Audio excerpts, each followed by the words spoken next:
algo bem atípico. E o tema da minha mensagem é: hoje não é dia de mudanças. Hoje não é dia de mudança. Hoje não é dia de milagres. Não ouse transformar alguém hoje. Não ouse fazer um milagre hoje, porque hoje não é dia para isso. Qualquer outro dia isso pode ser feito, mas hoje não. Então o tema da minha mensagem é: hoje não é dia de mudanças. João, capítulo 9, verso 1, você vai ver que o texto é muito extenso, tá certo? Mas eu vou falar bem pouquinho.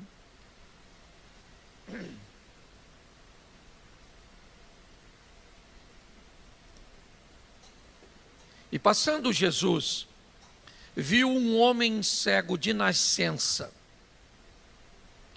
E os seus discípulos lhe perguntaram, dizendo: Rabi, quem pecou, este ou seus pais, para que nascesse cego? Jesus respondeu: nem ele pecou, nem seus pais, mas foi assim, para que se manifestem nele as obras de Deus. Convém que eu faça as obras daquele que me enviou enquanto é dia. A noite vem, quando ninguém pode trabalhar. Enquanto estou no mundo, sou a luz do mundo. Tendo dito isto, cuspiu na terra e com a saliva fez lodo e untou com o lodo os olhos do cego. E disse-lhe: vai e lava-te no tanque de Siloé, que significa enviado. Foi, pois, lavou-se e voltou vendo.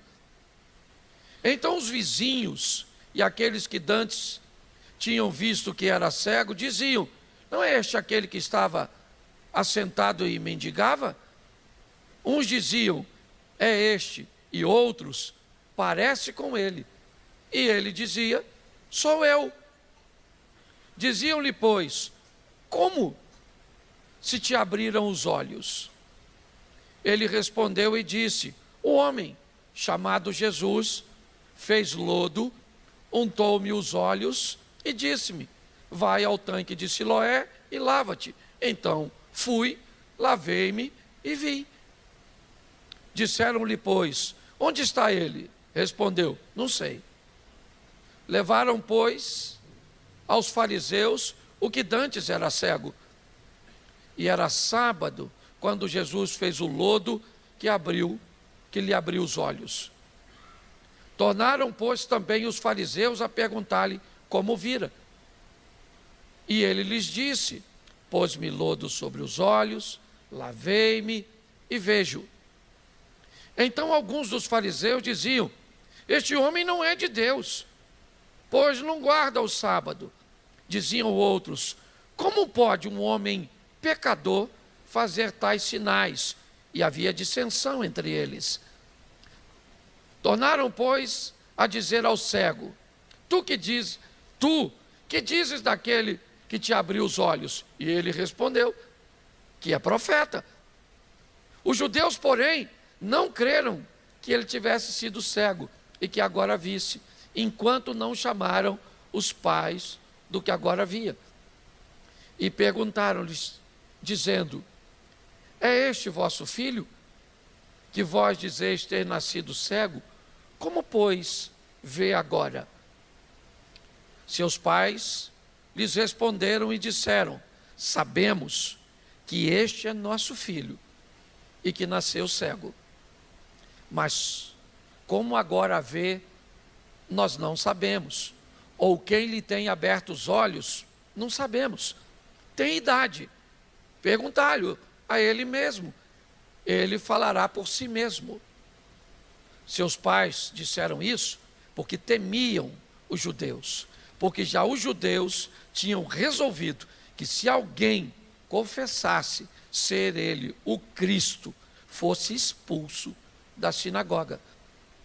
Por isso é que seus pais disseram: tem idade, perguntai-lhe a ele mesmo.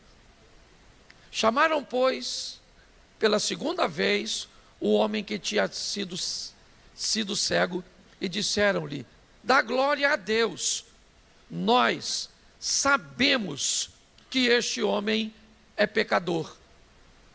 Respondeu ele, pois, e disse: se é pecador, não sei.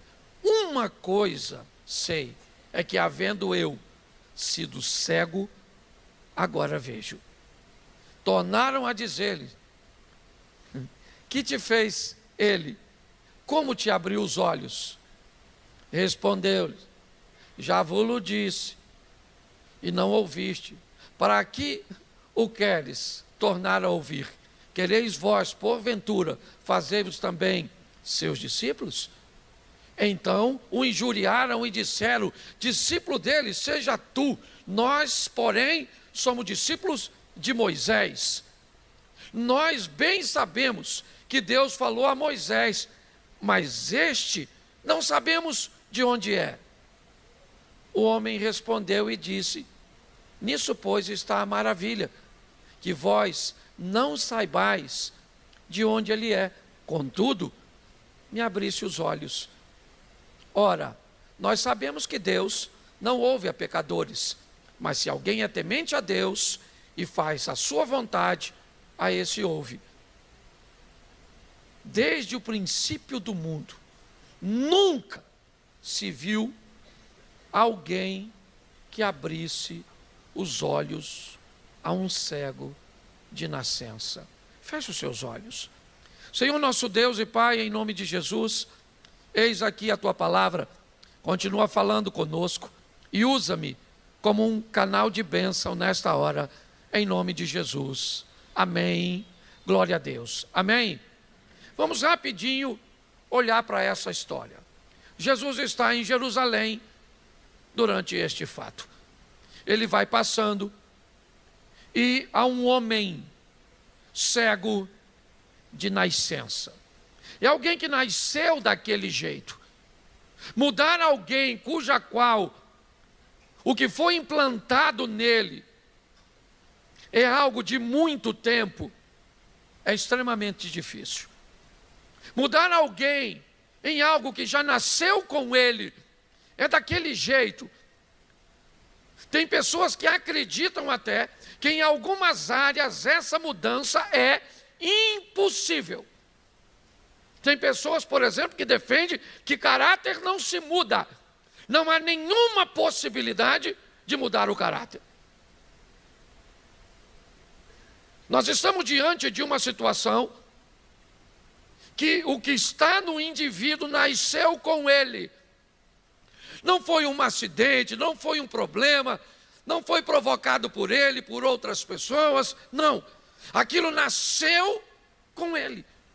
Você vê que o último versículo que eu li, o próprio indivíduo diz: não há registro até hoje de nenhum indivíduo que tenha nascido cego conseguiu tornar a ver. Então essa é a situação. Estão diante de algo muito difícil de mudar, basicamente impossível de ver uma transformação acontecer nessa pessoa. Por quê? Porque ele é desse jeito. Por quê? Porque sempre foi assim. Por quê? Porque os pais deles foram assim. Porque ele foi criado nesse ambiente. Porque ele já passou por outras igrejas e foi desse jeito. Por quê? Porque isso o acompanha há muito tempo. Então é muito difícil mudar, certo? Conseguir que alguém grosso, mal educado, se torne alguém fino e educado é algo impossível. Por quê? Porque ele é assim. Ele é tempestivo. É assim. Ele é mulherengo. Por quê? Porque o pai era, o avô era. Nós estamos diante de uma situação extremamente desafiadora. Só que Jesus vem passando. E quando Jesus vem passando, os discípulos sabiam quem era o homem. conhecia a história dele. Eles estão sendo treinados por Jesus. Perguntas é o que eles mais faziam. Perguntar a Jesus, procurar saber como funciona, como era. Por quê? Porque eles estão sendo discipulados. Então os discípulos abordam Jesus segundo o modelo que eles tinham na mente. Então o verso seguinte diz: Jesus, quem pecou? Este ou seus pais, para que ele nascesse cego? Qual é o motivo dessa cegueira? Por que é que esse indivíduo nasceu nessa condição? Por quê? Nós queremos respostas. Nós queremos entender isso. Por que que uma criança nasce com câncer? Por que que uma pessoa nasce com uma deficiência? Por quê? É isso que eles estão perguntando. A dúvida não é só deles. Muitos de nós, em algum momento da nossa vida, já fizemos essa pergunta. Jesus então olha e responde a eles: nem ele pecou, nem seus pais. Isso só aconteceu para que fosse manifestado nele a glória de Deus. Pastor, o senhor está querendo dizer que todo problema terá a manifestação da glória de Deus? Sim. O problema é que nem sempre a manifestação da glória de Deus segue o nosso padrão, segue a nossa visão.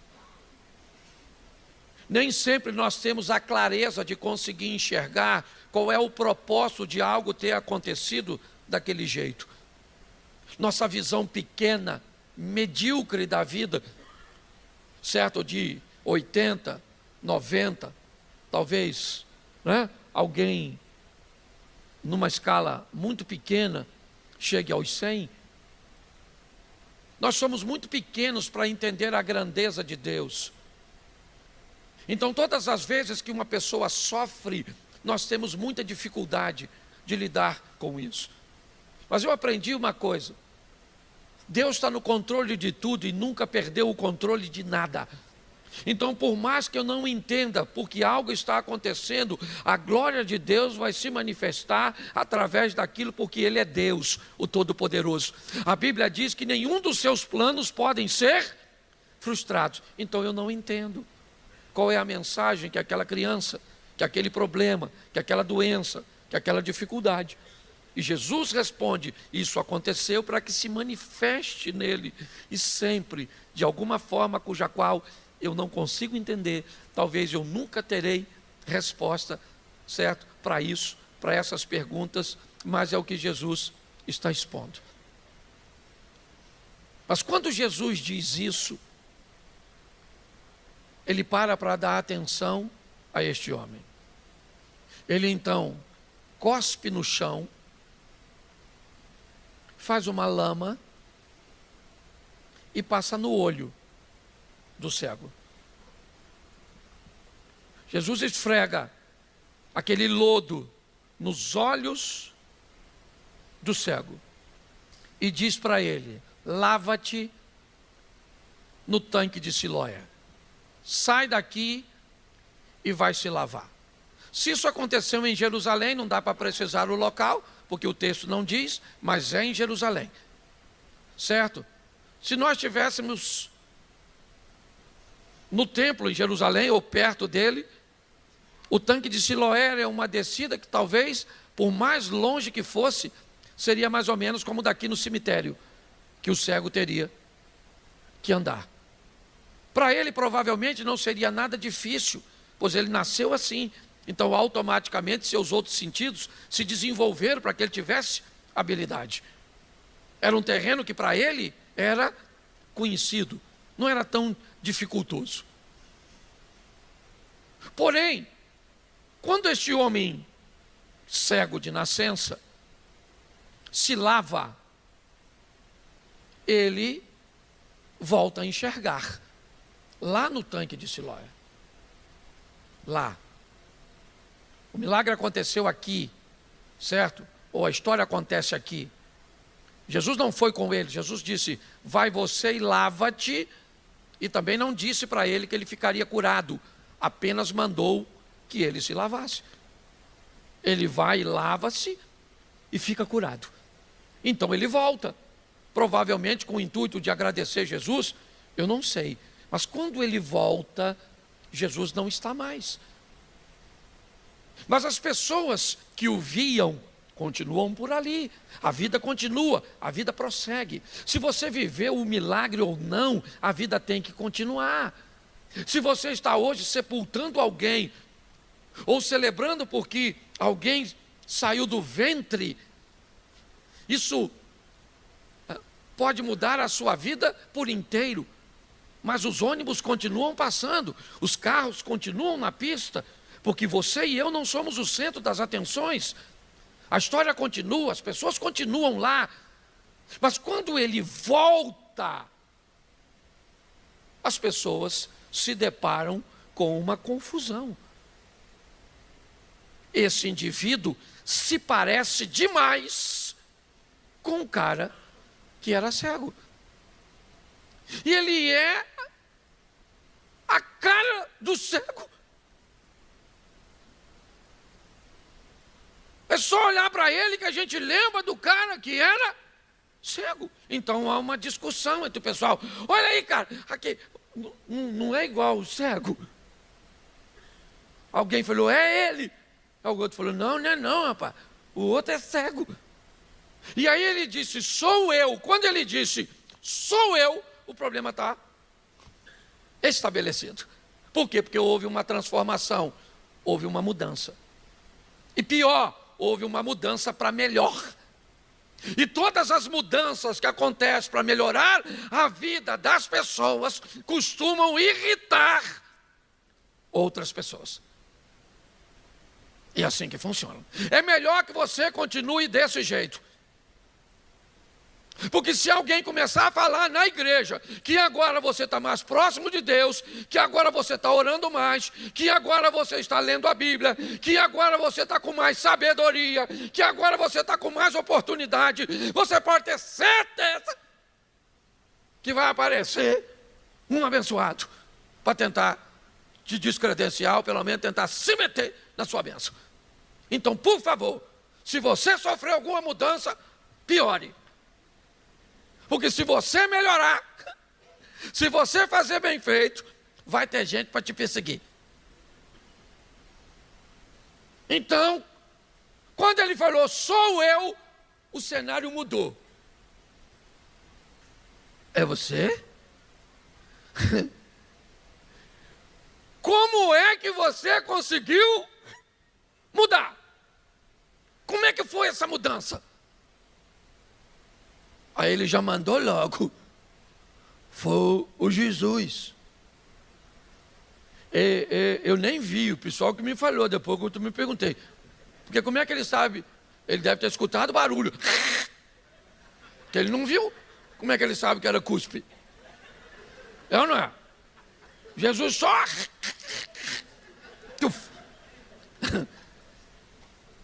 Ele fez isso para curar cego, que qualquer outro. E ir embora. Eu imagino o cara escutando barulho. Tem alguém resfriado aí, hein, Jesus? Eu estou cego, mas tem alguém que está precisando de uma vitamina C. É um negócio aí, um pigarro, alguma coisa assim. Ele fez o lodo, passou, e agora o cara volta.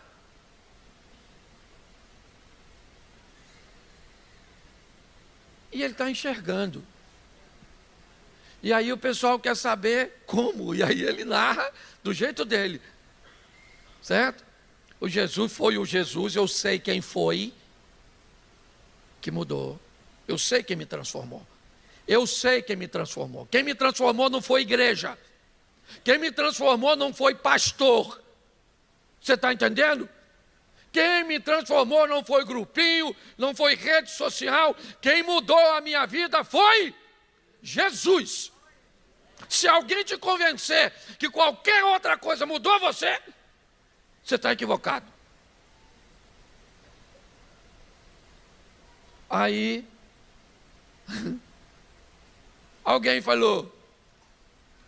Era só falar, valeu, beleza.